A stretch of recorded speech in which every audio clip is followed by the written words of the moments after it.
Good afternoon, Chair Marcus, board members. Thank you. My name is Sean Bothwell. I'm the Policy Director for California Coastkeeper Alliance. And with me here today is Steve Shimmick with the Otter Project and Monterey Coastkeeper. And our comments today are on behalf of the petitioners, CRLA, and the California Sporting Fishing Protection Alliance. Today, I really want to focus on issues that still remain precedential and problematic to us. But I wanted to touch on real fast the issue of the risk-based tiering, which I understand isn't necessarily precedential, but it is endorsed in the order. And our comments illustrated numerous times what we see as the flaws that are happening with tiering, but specifically on the Central Coast, what we've seen with that tiering structure. When that order was adopted, 54% of agricultural land was supposed to be in Tier 3, the one that has real BMPs and real monitoring. And as of May 2015, only 4.6 of that land is actually under Tier 3 for the monitoring requirements. And of the 4.6%, those are 49 operations. 35 of them are claiming that there is no discharge, so they're not doing any monitoring. And so when it comes to the risk-based tiering, we're seeing it being gamed in other regions. And so for one, this order to not prohibit that type of tiering, but also to bless it essentially with the language that's in the order. I just wanted to point that out as a real missed opportunity to fix something that we clearly see as a problem in that region. But today I wanted to focus primarily on the three issues that... Can I ask you a question about that? Because those 49, I mean, aren't they, we're talking about a different part of the order? Because aren't there parts of the order where they're up to hundreds and close to 1,000 and a bunch more about to come in the next 2 years? Or is that different than the stat you're talking about? Because isn't there about to expand? They're reporting talking about the Central Coast? So. Central Coast, yeah. Yeah, so the Central Coast, I mean, we are talking about where it was. And yes, there are more growers that are coming in on monitoring a certain set of nitrate concentrations. But what we're talking about is that literally staff reported and said, okay, we've looked at how all these farms operate, and we believe that a large percentage of these farms are going to be in Tier 3, and that's why it's going to be such a better order, because all these farms in the critical areas are going to be in Tier 3 that have to do more. Then, lo and behold, as time went on, there were dozens and dozens and dozens of farms that asked for down tiering, that asked for that suddenly they were no longer the acreage that they were. And it was even reported by one board member, not by a member of the public or stakeholder group, that it was that there were growers that now little baby Johnny had a farm. And so they split and got below the acreage tiering.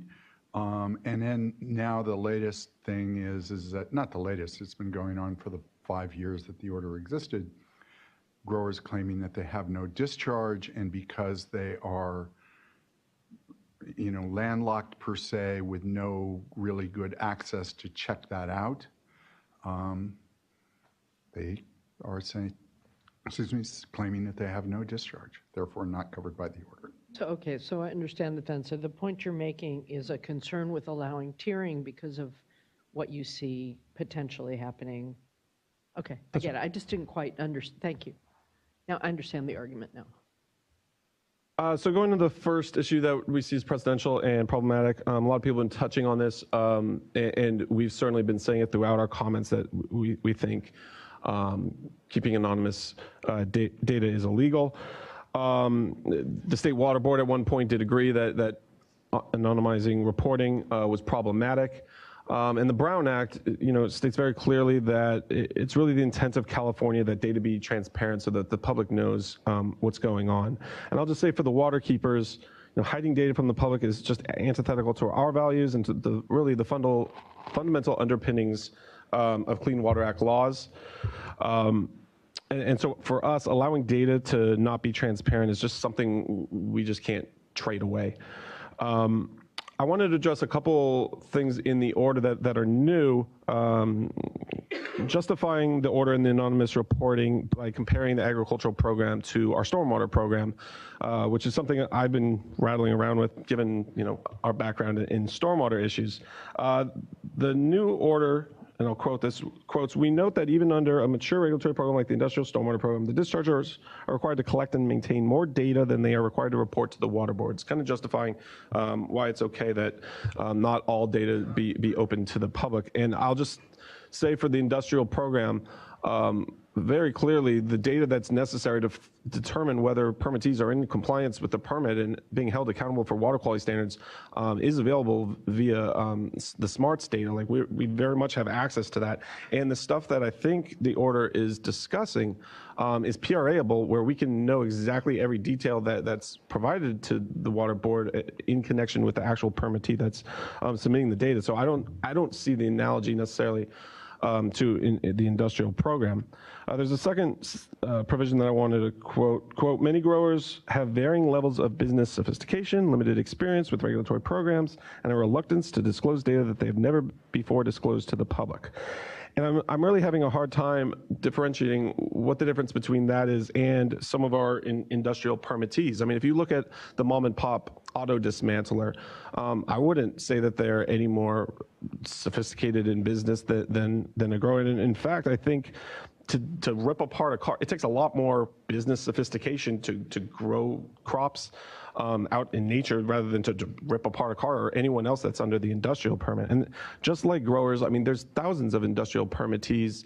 It's not one permittee. There's a lot that need to be regulated, and we're doing that. And I certainly, if you were to ask industrial permittees, I'm sure they would not want to have to disclose their data as well. But the bottom line is, they are discharging really dangerous pollutants, as are growers that are impacting our waterways, and our Clean Water Act laws require that they be held accountable and that the data be transparent so that they can be held accountable. So we would just ask that the provisions to anonymize data be stricken from the order. The next issue I want to bring up is the nitrogen reporting exemption. I have a really hard time reading this and understanding really the scope and the process of how these issues will be determined. I think the staff presented that it'll be very small and narrow issues, and I just don't know. Like, will everyone be looking to get one of these exemptions? How will they demonstrate that they're not impacting groundwater? And I think some of the nitrogen reports are clear that good nitrogen management across the board is necessary. Nitrogen is a huge problem in California, and everyone should be doing the reporting so that we know that everyone's doing their job to clean up groundwater basins. And so here, we first would just request that the entire exemption be removed. And if it for some reason stays in, at the very least, I think there needs to be some better criteria and better guidelines of exactly how that demonstration is made. I would have really liked to see exactly what the scope of this exemption is. Staff says it's narrow. Some examples of exactly what they're looking at would have been nice, but at the very least, some public comment, public oversight to make sure that this isn't completely blown open so that no one is doing nitrogen reporting. And it kind of circles back to the tiering issue. I don't want to see that happen here with this because there wasn't enough safeguards put in place to make sure that not everyone was getting out from under their requirements. And then lastly, just the issue of the AR ratios just not being enforceable. I think we're losing sight. There's so much talk about ranges and coefficients. I think we're losing sight at the end of the day that growers need to be meeting water quality objectives. And at some point, something needs to be enforceable to make sure that we're actually getting there. And I don't think the language that's currently in the order does that. And so my request is just make the AR targets enforceable in some way. Just having training and having the coalitions work in this iterative process. At some point, growers need to be held accountable if they're not meeting these AR ratios. And with that, I'll turn it over to Steve. So everyone knows I'm a curmudgeon, But I'm a principled curmudgeon. And so basically what we've got is the core principles that I've been operating on with both the Central Coast and now East San Joaquin and ag orders in general is we need to protect public health and safety. There needs to be transparency. There needs to be adequate monitoring. Well-considered linkage between management practices and water quality improvements. That's your non-point source policy. Anti-degradation and a time schedule for compliance and enforceable standards. I think if you go through those, frankly, in each one of these things, I frankly believe that the East San Joaquin fails. So now let's look at the specific changes. Here is the change and where it appears, and here's this new right to privacy, and it basically talks about private economic and proprietary business information. I agree with proprietary business information, just don't agree that there is that much. But private economic and general concerns regarding privacy, I think that that's overbroad and vague, and I think you've stepped on the slippery slope there.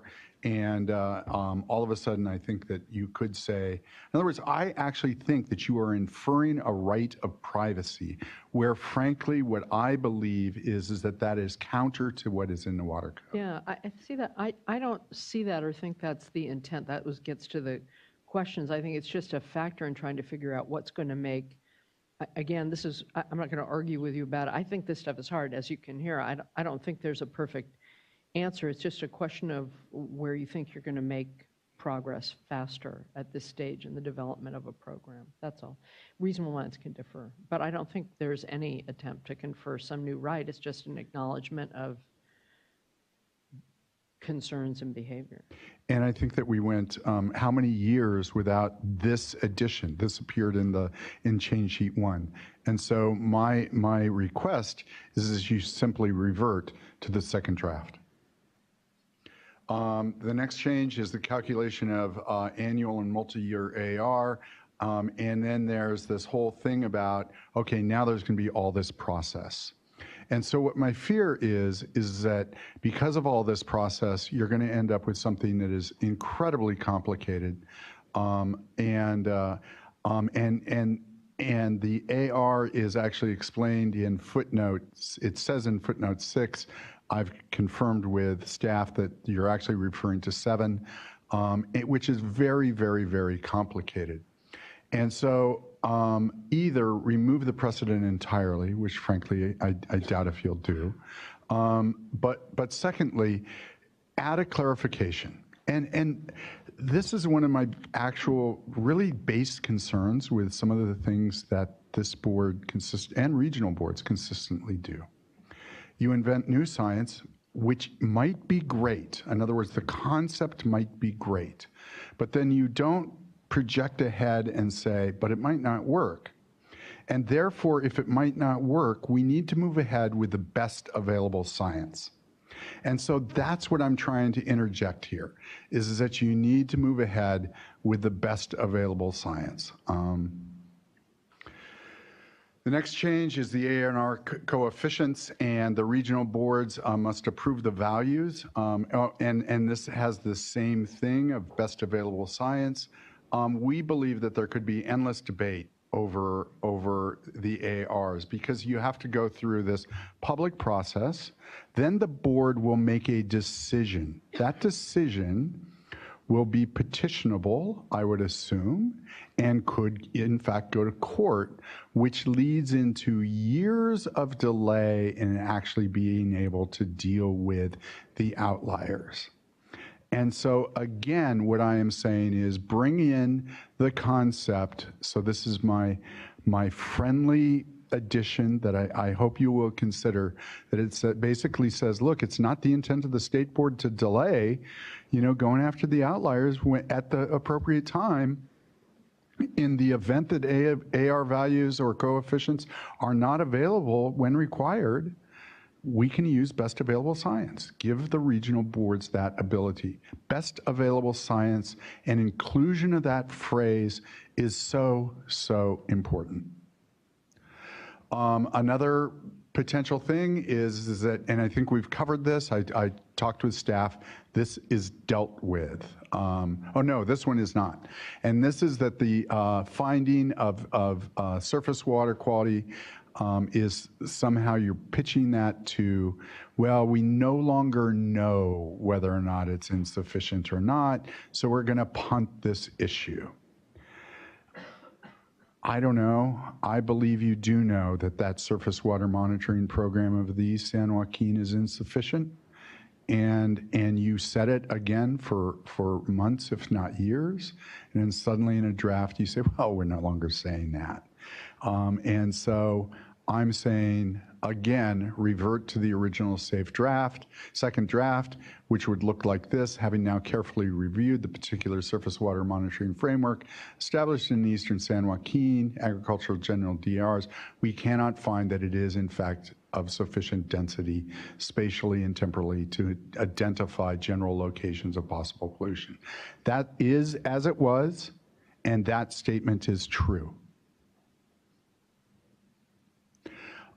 Next potential change is, this one has been dealt with. Emil basically said, look, we're reverting back to the old language. She heard us. She looked at the slides before you did, maybe, and saw that. So that's been done. A change, the revised second draft allows for a discretionary exception to reporting nitrogen removed for small farms and diversified socially disadvantaged growers. Man, I know I'm touching the third rail here. I just know it. But I believe that you should not do this. I believe that what it is, all of our intent is to have people pay attention to what their application is, and to pay attention to the, and to understand that what over application does. And the only way that they're going to understand that is to know how much they're putting on versus how much their crop needs and how much is removed. And I believe that if you now cut those people out and say you no longer have to report the removed, I think now there's a disincentive for anyone to provide multilingual interpretation materials to them. There's no longer the need to provide educational tools to them because you've cut them out. You no longer have to deal with them. And I also believe that the boards have consistently demonstrated they have the ability to do have discretion when they enforce, and they've consistently demonstrated that they will in fact do that. And so what we've got is a situation where you've already got this covered, in my opinion. Keep the requirement for everyone to do this in. Again, revert to the original second draft. I just believe that that's the way we're going to get there. I can tell you that on the Central Coast, there is, for the people that are actually out there in the field, and I'm one of those people that actually drives around and looks at water quality, there is a feeling that maybe the small growers are a disproportionate part of the problem. And we simply need to bring them into the system, not exclude them from the system. And we need to educate them with language-appropriate materials and education, and we need to bring those people up. We do not need to exclude them. Finally, time has run out. I have a list of over 15 other issues that are in the changes that I have not been able to get to. I believe that there has been dramatic change, and I believe that there has been an inadequate opportunity to comment. Specifically, I believe that because you've limited time, and you've been gracious with your time, and you've been gracious with your attention, I simply believe that the changes are so sweeping and I'm talking about the current set of changes that we are here to discuss today, they are not insignificant, that you needed to do another round of written comment. Thank you. And I do thank you for your attention. I'm not trying to bring down the hammer on you, even though I am a curmudgeon. I'm simply saying that this process has been certainly not concise and condensed. It's simply been in some ways flawed. Thank you so much. Thank you.